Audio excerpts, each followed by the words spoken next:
Okay, I'm Gursev Pirge, and as you see, we worked on this project as the Jon Snow Lab team.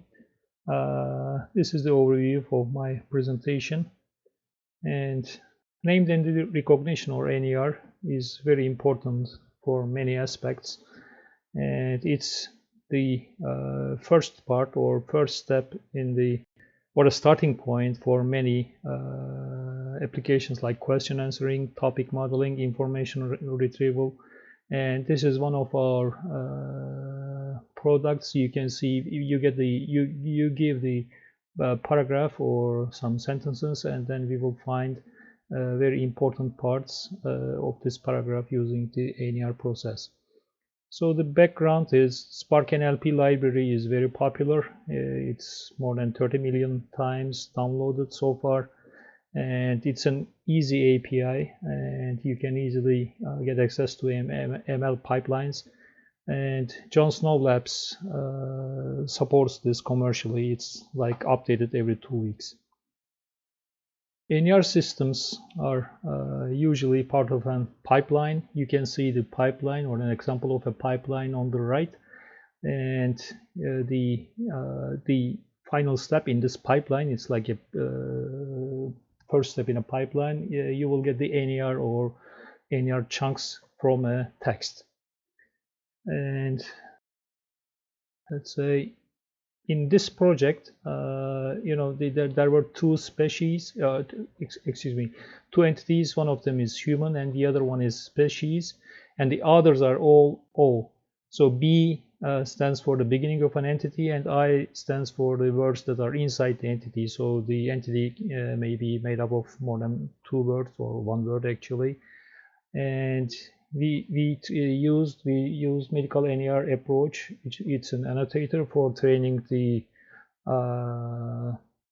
models, and also we use these embeddings for Spanish texts, and we use the other embeddings, as you can see on the right, for all other languages. So these are the parameters that we used for training.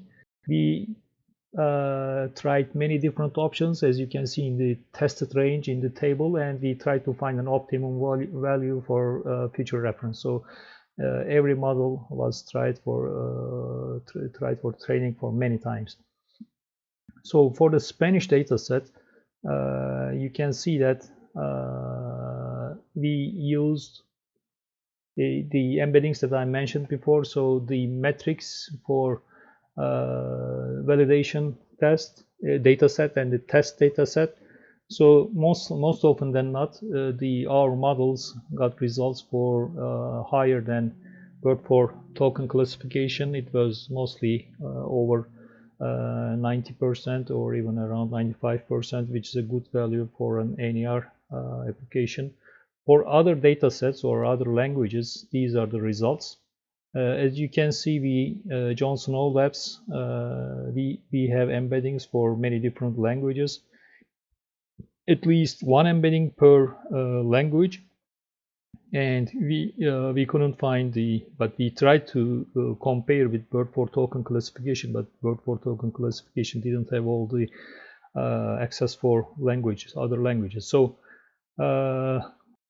Spark NLP library, you do not require handcrafted features or task-specific resources. You can easily achieve decent scores on biomedical data sets, and most often than not exceeds the metrics of the Bert for token classification models. So in total, as you can see, we trained a lot of models, around 28, and we compared them. So the results were between 97% to almost 94% for Spanish dataset, and the Bert for token classification model produced less than a little short of 91%. In all other languages, we tried many embeddings if we have one, but our models performed better than Bert for token classification. So NER model, Spark NLP's NER model can be extended to other spoken languages with zero code changes. You just change the embedding and then you run the same pipeline. So thank you.